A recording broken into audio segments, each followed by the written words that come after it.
G'day and welcome to the Pursuit of Freedom podcast. I'm your host, Rosie Burrows, and I'm on a journey to find my freedom so that I can help you do exactly the same.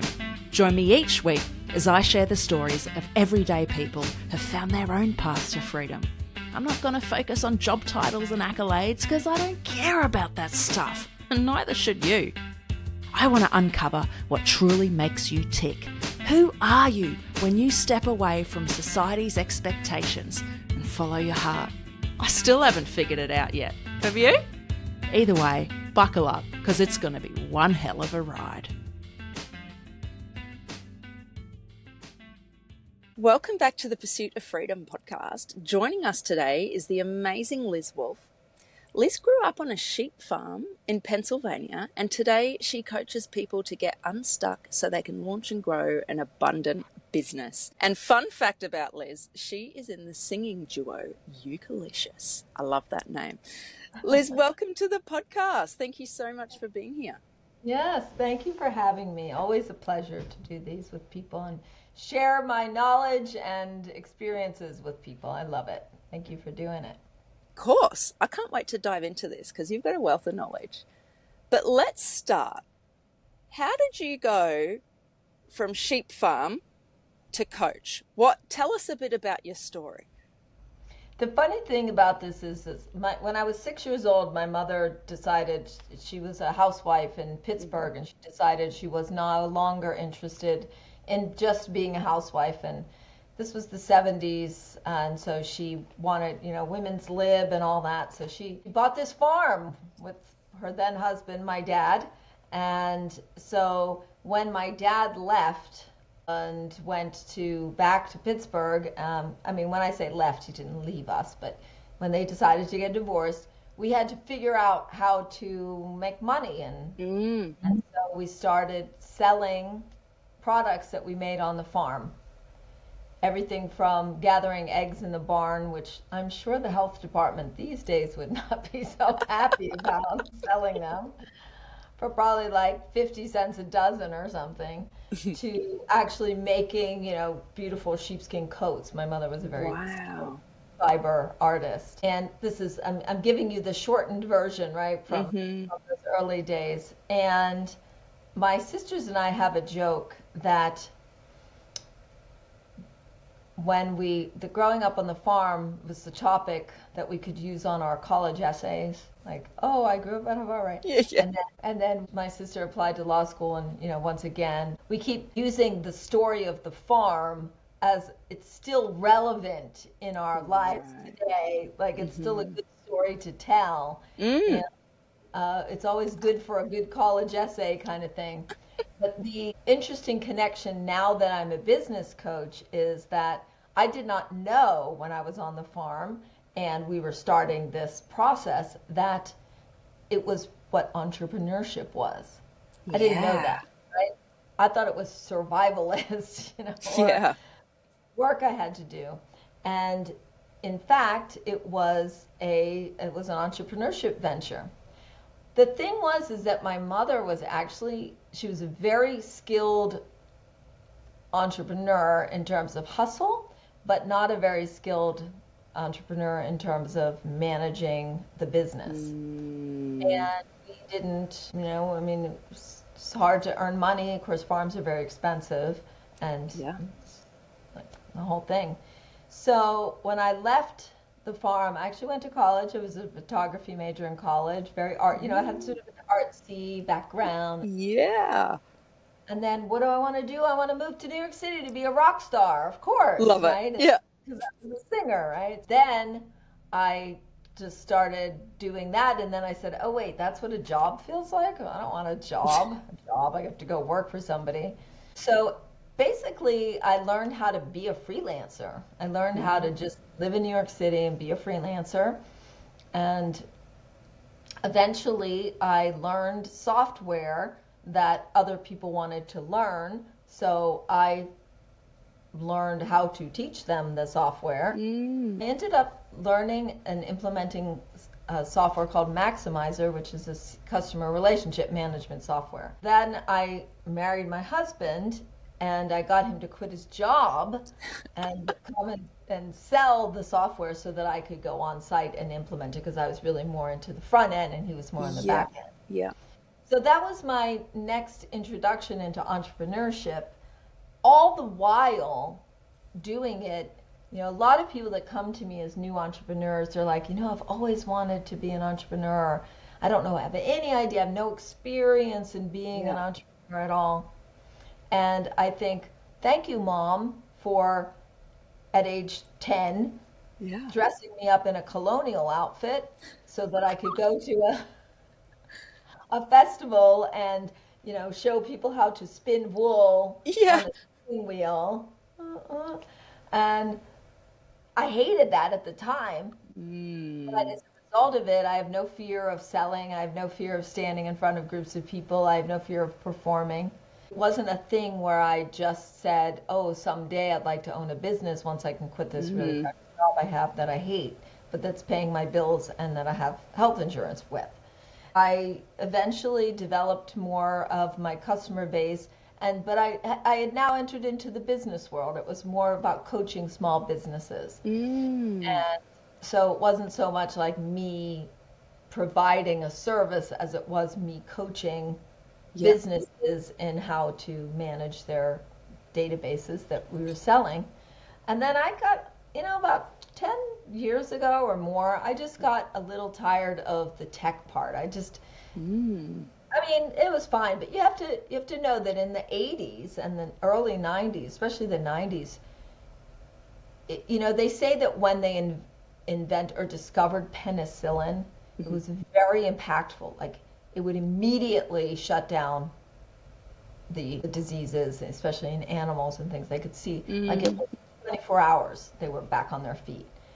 And so it was very, very impactful. And so selling and implementing CRM, people were literally going from Rolodexes where they would, Oh my business God. cards, Yeah. right? To having this be on a computer.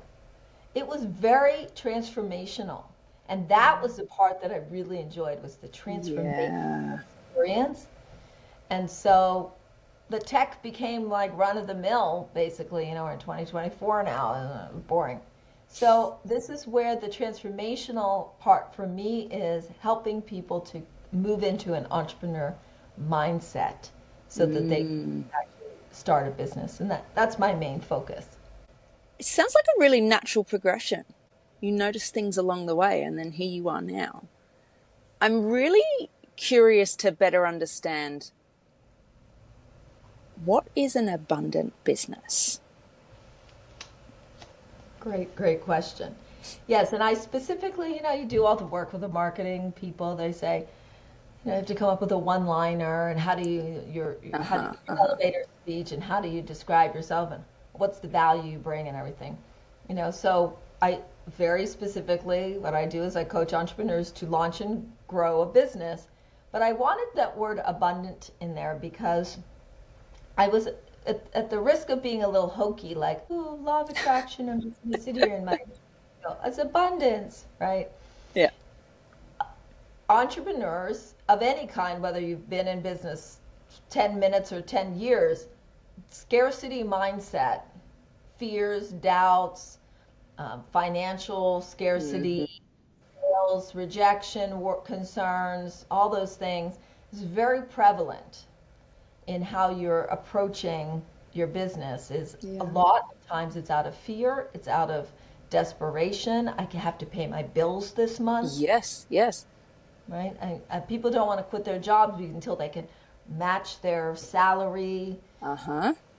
Okay, so if you look at how much scarcity mindset is pervasive in entrepreneurship in general, getting discouraged, all of those things, you can see that the space of having an abundant mindset is much more conducive to generating something that is of value for yourself and for your customers. So an abundant mindset, my definition of abundance is there's plenty for everyone, including me. There are plenty of clients, there's plenty of money, there's plenty of work, There's plenty of good clients that I want to work with. There's plenty of joy in the work that I do. There's plenty of monetary rewards coming through for that. I don't really like the word rewards, but monetary flow. There's plenty for everyone, including me. And the including me part is we see it with other people. We see the abundance that other people have, especially monetarily. Mostly people are. And then we think, well, why not me? I feel outside of it. So the space of including me is the part where we are acknowledging that there is really literally plenty for everyone. Why do you think so many of us default to the scarcity mindset versus this abundance mindset? Number one, it's the culture we live in. Yeah. It's a fear-based society. Just look at today in America. We just elected a president who is, whatever your politics, his platform is fear and totally. Yeah. That's his platform. So we live in this culture. We are actually taught fear-based action. This is, right? You better get your ass out the door or whatever. Some of us actually deliberately, without knowing, unconsciously, deliberately, keep things a little bit hard to keep motivated. That sounds familiar. Yep. Yeah, because it's motivating to do that. Some people that weigh themselves in the morning because they want to kick themselves in the butt to not eat, to go exercise. Like, look at you, right. You gained weight over the week or whatever. So it's the culture we live in. We live in a scarcity-based culture, and partly that is taught to us. Yeah. I have lots of examples. Give us an example. Yeah, give us another one. So the 3 keys to an abundant business are ask powerfully, give wholeheartedly, and receive graciously. Those are the 3 that if you hang around me enough, we're going to talk about that at some point. Okay? Yeah. Let's just start with the asking. Well, what do you mean ask powerfully? Well, what I mean is first of all, ask. Right. Yeah, that's a big one. Yeah. Second of all, be specific in your ask. And then from that space, you are now creating a possibility for yourself. So let's go back to your childhood when you would occasionally go to your parents would take you someplace, or you'd go to your friend's house or something, and your parents, most of our parents, go with me here, would say it's rude to go in. Let's say they have a candy dish, like some people have candy dishes on their tables and stuff, right? It's rude to ask. Yes. Right? Yes. You're supposed to wait for it to be offered to you.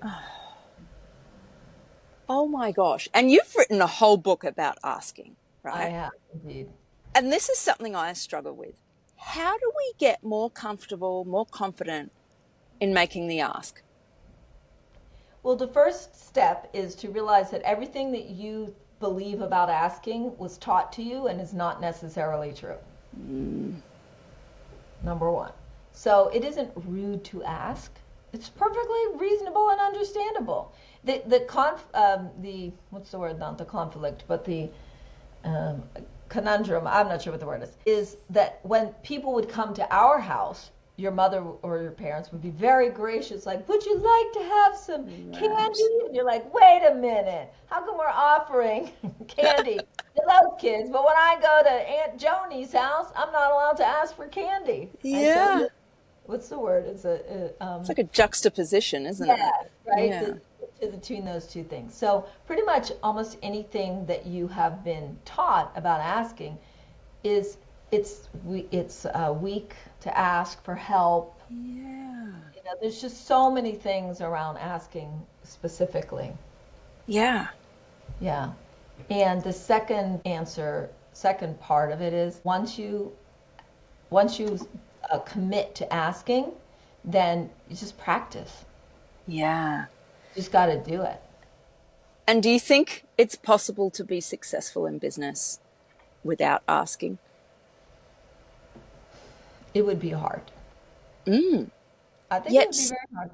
yeah, yet so many beginning entrepreneurs or business owners are scared to ask and they want people to come to them. And nobody knows you. They don't even know what you offer at that stage. I do a lot of business strategy sessions, free business strategy sessions to people that are interested in coming to work with me. And sometimes people will actually say, yeah, it sounds great. And what would I think? If you said it sounds great, I would think, oh, you want to work with me. But unless I actually say to them, so would you like to Yes. take my coaching program? Are you ready to purchase? Uh-huh. Are you going to take action today? I can get off of calls with people and they'll say, well, it sounds great. I'll be in touch. Okay. One favorite question I have to ask is, what's your budget for coaching? You know, nobody ever wants to talk about money, but it's always very. So, or here's another one. I'll say to them, you know, here's my fee for coaching. Is that in your budget? Is that what you were expecting? Right. Right, because that's a really great example of a fear-based conversation where you would say, yes, it's $398 a month for coaching with me. Hope that's not too much. Hope that's not too much. Hope that's not too much. Right. Yeah. Like, and I have no idea. I have no information to go on. And then I see them look down and write something, and I think, were they avoiding looking at me? You know. Yeah. And so that's where I always will say, I'll always ask directly, is that what you were expecting, or is that in alignment with your budget, or is that in alignment with, you know, like there was a lot of little moments. Today, I was on a business strategy session with somebody. I literally asked this person who I've only talked to for 20 minutes, how much money in a year? That's good information to have. It is good information. You know, and I was asking it in the context of, who wants to start a business. It happens to be one that he needs to invest money into. And I wanted to know how much money he had to invest in it. It's an obvious question. Yeah. But and he just told me. He just told me how much money he made. Yeah, no big deal, right? Yeah. Yeah. I mean, I don't know if he thought it was a big deal. He told me. True. Yeah. Probably not Right? used to people asking that, but it's an important question. I have to know if I'm gonna work with me as my client. Do you have enough money to invest in the program that you're about to purchase? Yeah, and it makes sense to establish that early. Right. You don't want to invest all this time in a conversation and offering value if they go, actually, nah, like it's out of my budget. Not really what I'm looking for. People go away from calls and I never hear from them again, even though they swear up and down, oh, okay, I'll be in touch, or I want to do it. You know, because asking around money is one of the most challenging things we have to do in life and entrepreneurship. Why do you think it's so difficult? Because I think it's like this taboo topic, but why? Again, we were taught that, you know, this is culturally, there's so much, you know, money is dirty. I never say things like stinking rich. I never say that. I never insult money.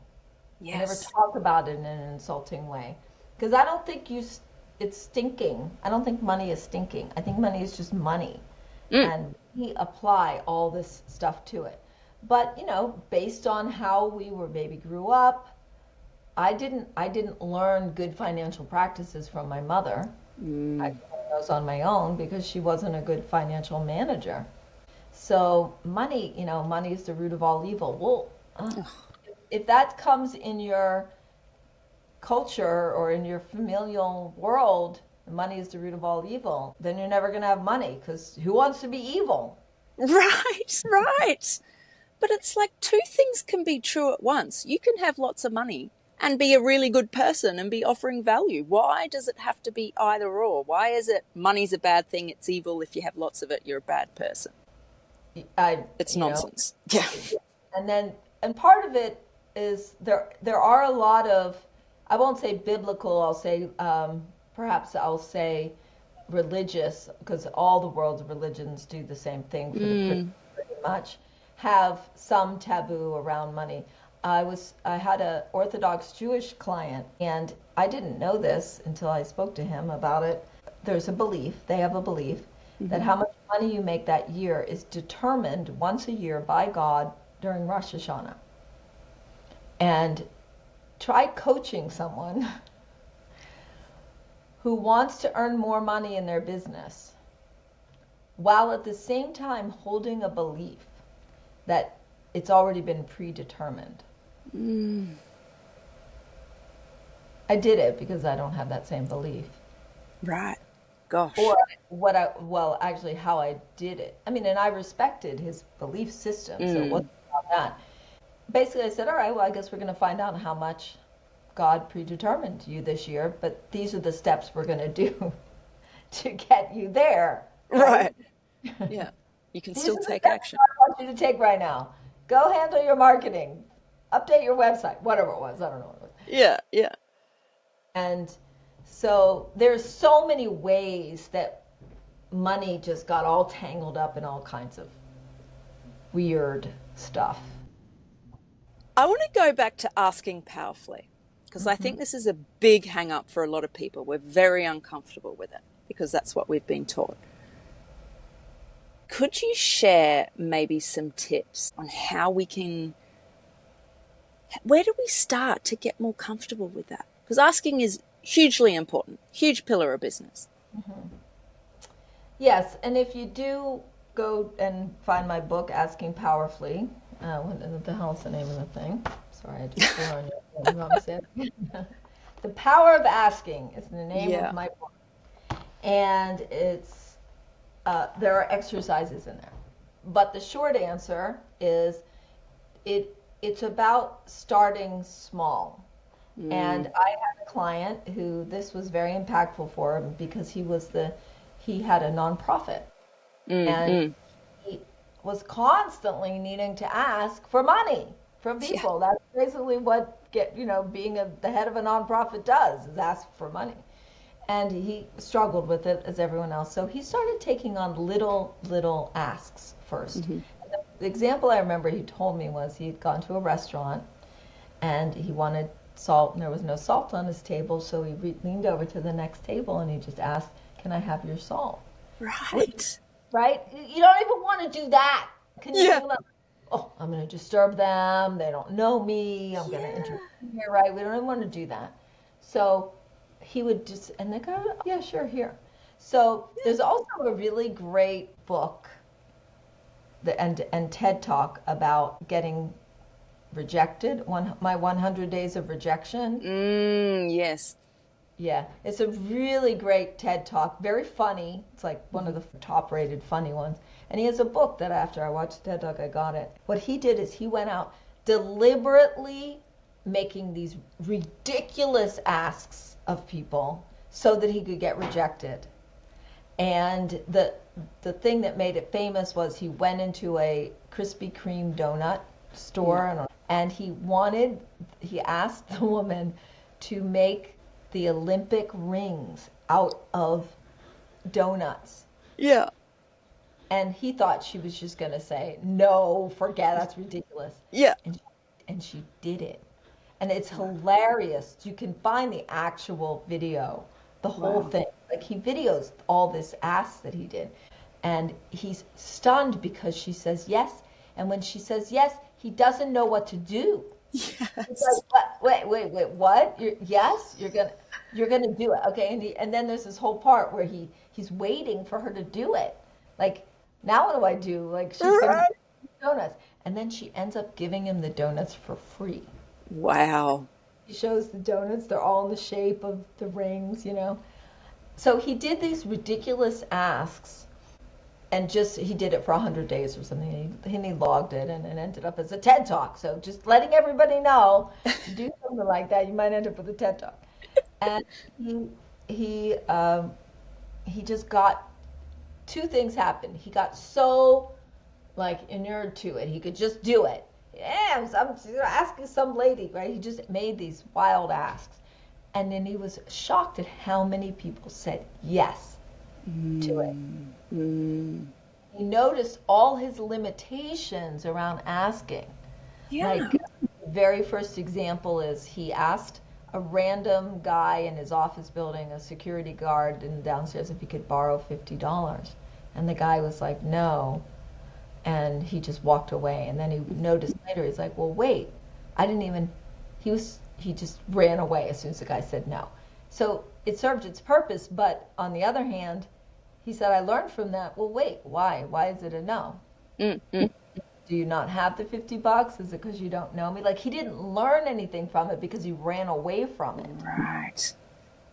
So practicing asking, and it's very, at first, it can be very challenging, but you will get, you'll get so much value out of it. I think that Krispy Kreme example is a great example of you don't know if you don't ask. Right. And it's true in business. Do not make a decision for a potential client. You don't know if they want to buy from you. Why are you making that decision? We decide people don't have money Yeah. for them. We decide they do or don't have time for them. Yeah, we have all the... Why are we doing that? Let them decide. Yeah. You won't know unless you ask. Yeah. Yeah. We are masters at getting in our own way. It holds us back, I think, not only in business, but in life. Why are we so good at getting in our way? It's just illogical. I mean, one thing this whole election season did show me is one thing that I was shocked about, that I guess I was living in my own bubble, is just how many people really are that afraid. Yes. Of so many things, such that they would take these actions. They're adamant about they're defending their fears, and we all do it. I mean, even the most transformed, I always like to say the Dalai Lama doesn't know how to play the ukulele, and I'm willing to bet that if I took my ukulele and said, okay, Dalai Lama, your honorable Dalai Lama, let me show you how to play the ukulele, he may not be interested, but let's say he was. He would have his own limiting beliefs. I don't play a musical instrument. I don't know how to do that. I don't know what does it mean. I don't know anything about notes. Maybe none of that is true. I've never met him, but I think I am right that every human being on this planet has some limitation about what they believe they're capable of. Some of which was actually told to us. You will never amount to anything. You won't be able to do that. It's too hard. What they're really doing is they're speaking their own limiting beliefs and projecting them on you. Oh, it's so true. They are projecting their own limiting beliefs. And when I see it happen between parents and children, it really breaks my heart, because that's where those lessons are being learned. That's where the conditioning is starting. And they will take on those beliefs, often thinking they're true. And that's just the way it is. I can't pursue a business because I'm not going to have a regular income. It's risky. I need to go to university and get the regular paycheck and the health insurance and whatever else. Yeah. How do we undo those beliefs? So the first thing about undoing a belief, any kind of belief, is understanding you have the belief. Okay. I always like to say there's no better personal development workshop than being an entrepreneur. Right? Love Tony Robbins, never done his work, but I get it about Tony Robbins. But and I've walked on fire. I know he does that in his Wow. dreams. Yeah. That's nothing compared to what you face every single day of being an entrepreneur. Wow. No, it just isn't. So the way to confront them is first to understand them and to know what they are. So here's an example. The system that I use in my coaching is, number one, a clear vision plus purposeful action minus hidden barriers. Okay, so you have to know what you want. And that's part of the asking powerfully. Asking powerfully is about having clarity around what it is that you want. So nobody just gets in a car and starts driving. They put something into the GPS first. Once we know where you're going, you need a plan. You need, what are the roads? And if you ever turned on a GPS, they give you this, there's this way, there's this way, there's this way. People don't necessarily have to have a coach, although that's like adding 50 minutes onto your trip. If you don't have a coach,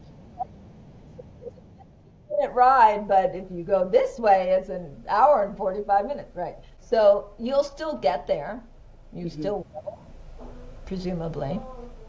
So the third part is the part of the hidden barriers. Those are those limiting beliefs. So I always like to say that when, as an accountability partner with my clients, I have a client right now who's looking to get more visibility, but she's an introvert. And she's not clear about, she wants to do video, she wants to be able to talk about her work. She's an introvert. And so we agreed that she was just going to do a video knowing that absolutely no one was ever going to watch it except for me. Yeah. Even that. And so she got to so the result of doing the video was not the video itself. The result of doing the video was, oh, actually I could do this. It's not as hard as I thought. Or, well, what didn't you like? Well, I didn't like watching myself on the video, or I thought I looked stupid, whatever. Okay, well, let's talk about that, And then what was the real core thing underneath all of it? Yes. I don't like attention on myself. Yes. I don't like to have attention on myself. Now, that's different from me. I'm an extrovert, but it's not just about being an extrovert.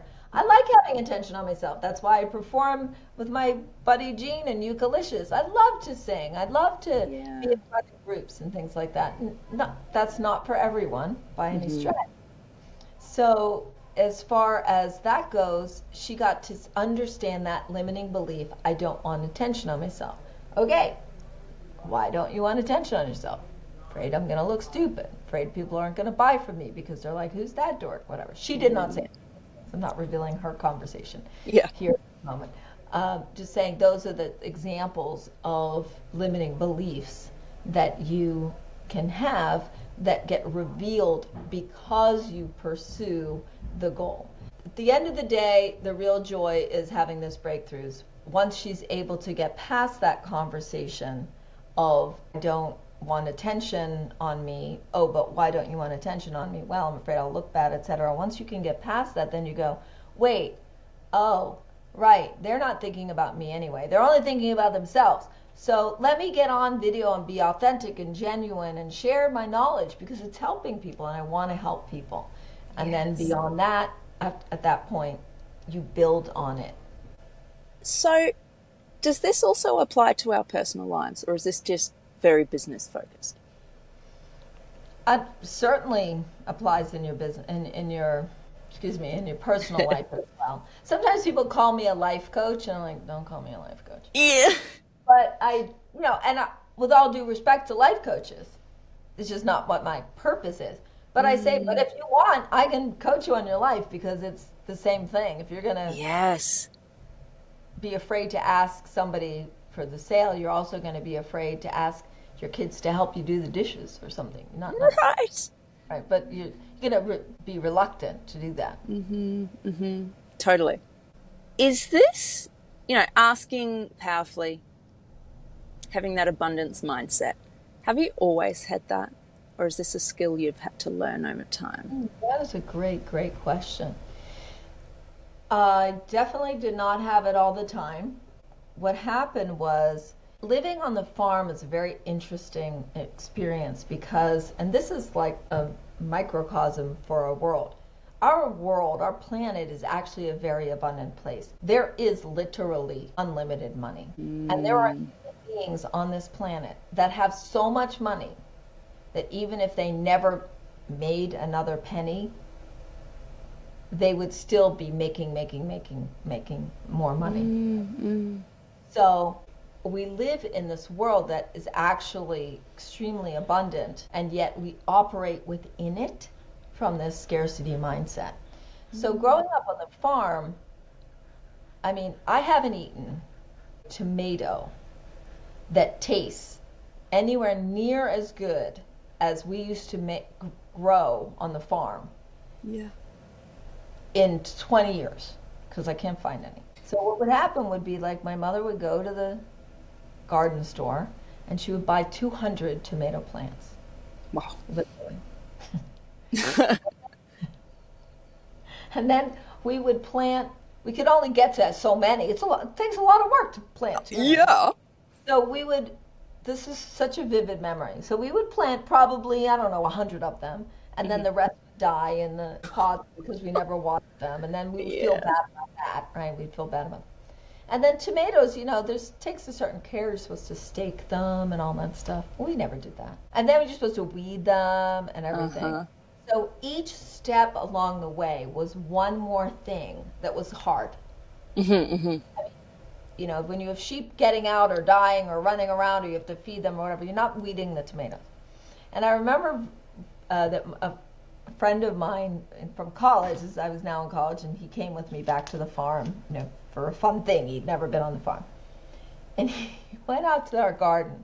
And it was like, you know, I don't know, 20 feet wide by 20 feet wide, just this massive plot of tomatoes.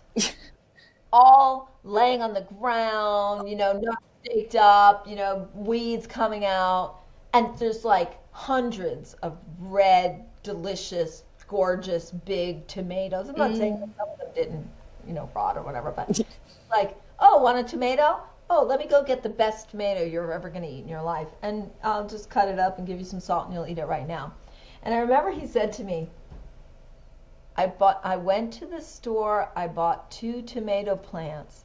I planted them by the side of my house. I staked them, I watered them, I weeded them, I did everything that you were supposed to do. And he said I had like 3 tomatoes. And he's looking at this wild rampage of tomato patch. Sounds chaotic, really.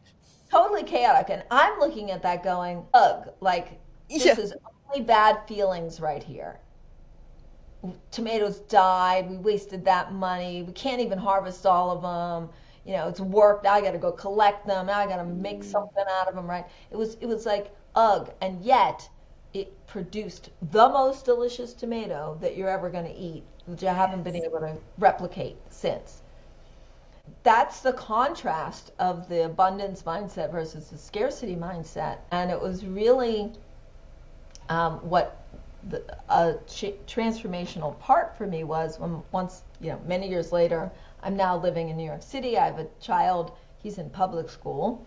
And guess what they do in public school? They raise money to supplement the money that's already existing, to hire, at this particular school, assistant teachers. We had $1 million budget of the PTA. We raised $200,000. Wow. Wow. Right? This is just one particular school, but that was all parent driven. Wow. And I went there, and I already had a business at that point, and I was, you know, very successful in generating money in my business. But it's different. I went into this community. I was like, look at these people raising all this money. And I just realized that's when I really tapped into, there's a lot of money in this school right now. There's a lot of, you know. So in doing that, it was just a very illuminating experience for me of there's plenty of money. There's so much money out there. And how do I get it? I ask people for it. I go to them and I say, pay me $1,000 for this art project we made in the classroom that you probably don't really want, but it's up for auction. And, you know, oh, it's their handprints, you know, and you can hang it on your wall, right? And people are bidding $1,000 for one of these things. Crazy, yeah.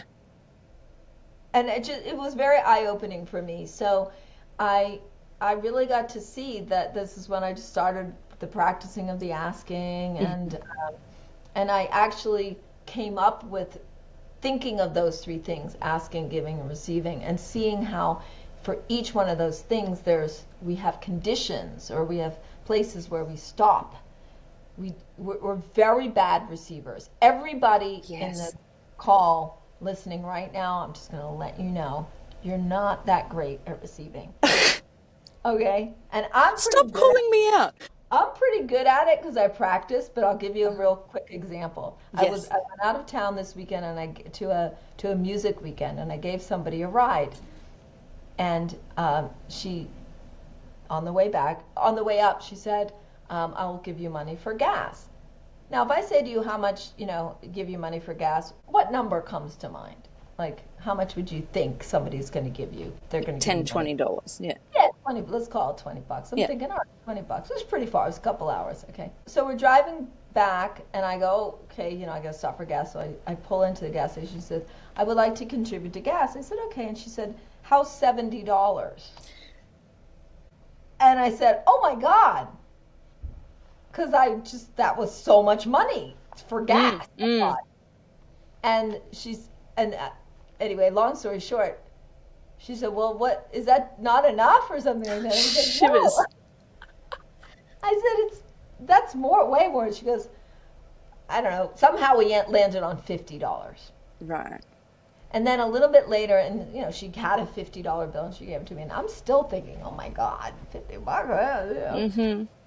I just filled it up and it was $25. But I hope she didn't see that.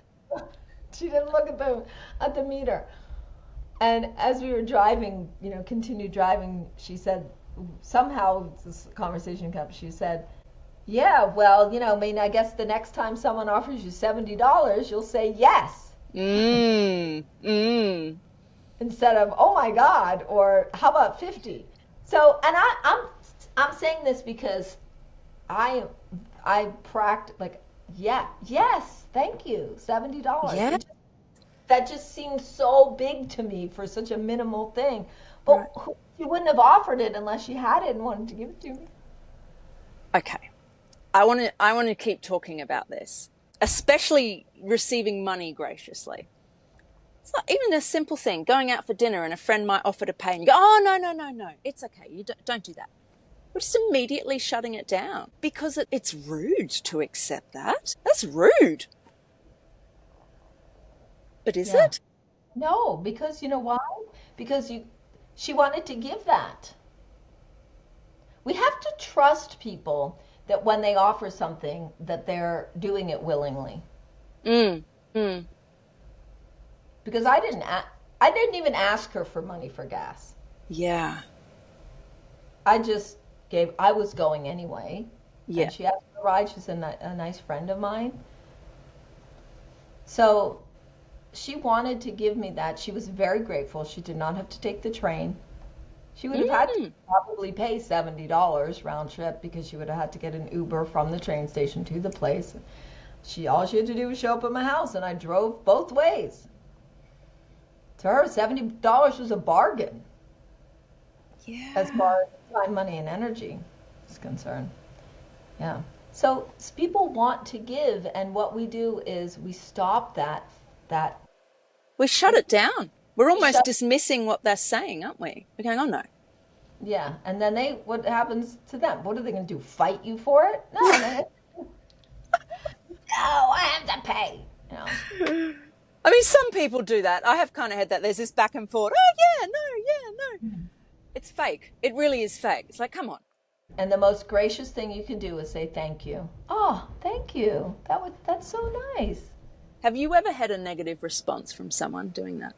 Someone's offered you money and you've just said thank you and you haven't said, oh, no. No, I've never had a negative response. In fact, I have a friend who came and she stayed with me I live in New York City, so people like to come and stay with me because, it's nice to stay for free in New York City, right? Yeah. But she's my friend, obviously. So she stayed with me, and so she wanted to buy dinner. And there were 4 of us, so it was probably Thai food or something, but I remember the bill was like $85 or something. She said, I want to buy. And I said, okay, thank you, that'd be really nice. And later she said to me, thank you for that, because I did not want to have to fight you to be giving you a gift. Like, people want to give us gifts and we're fighting them. Stop fighting. It's just silly. Yeah. And then we say, I want more money. Yeah, right. And we're just rejecting it. And then we're sad because we don't have any money. Yeah. We're pretty silly sometimes. But I want to ask you a final question. I ask this to all my guests. The podcast is the pursuit of freedom. So this question makes sense. So Liz, what does freedom mean to you? Okay. Well, freedom means to me, especially in the context of abundance and the context of entrepreneurship, is freedom means fully trusting that everything is working out in my favor and the right things are happening. And so I can proceed knowing that the right things are happening and that every part along the way is a development to creating what I want. I'm still working it. I feel very free because even though I work very hard at my business and I'm very invested in my clients and my music and everything that I do, that I've never not been able to go to any of my children's events of any sort because I couldn't get off work. Right. Something. I've always been able to do that. I have complete control over my schedule. And that is definitely freedom. That doesn't mean I don't put my own limitations on it. Yeah, okay. So I certainly do that. Like, you don't see me, just taking off whole months at a time and running off to do things, right? Because I have a consciousness about my clients and But it's an intentional decision, isn't it? You could have the freedom to go, I am going to take a couple of months off. There'd be consequences, but you do have the freedom to do that. Yeah. Right.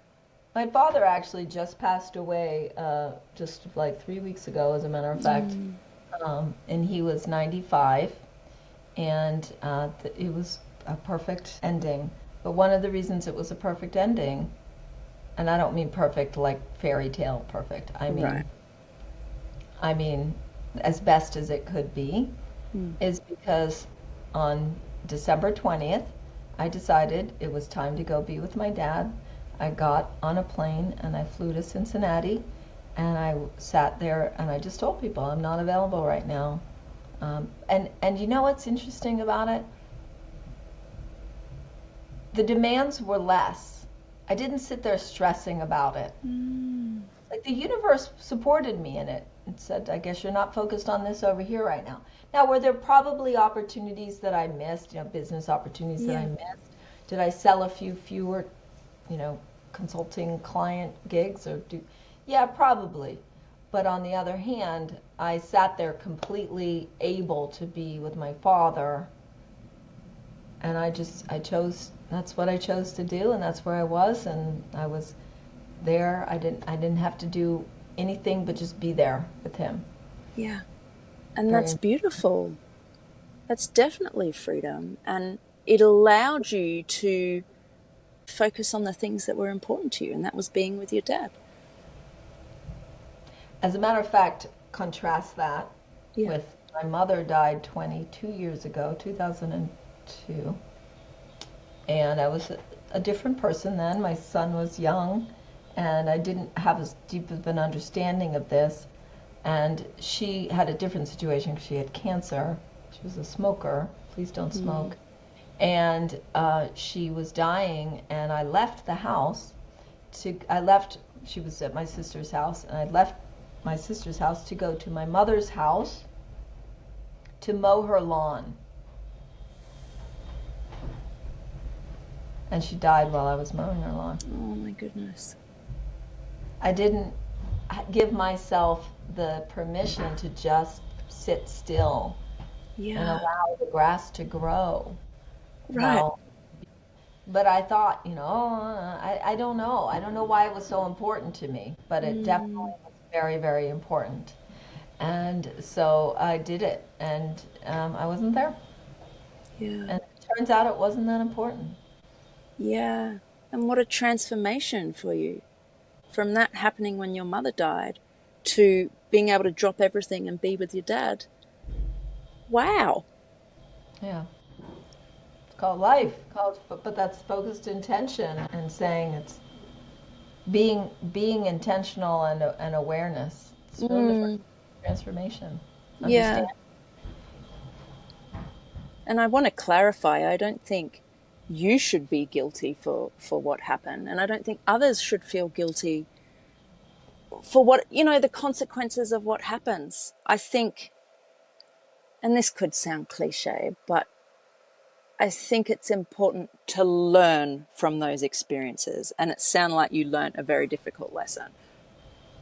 I did. It made this experience completely different for me.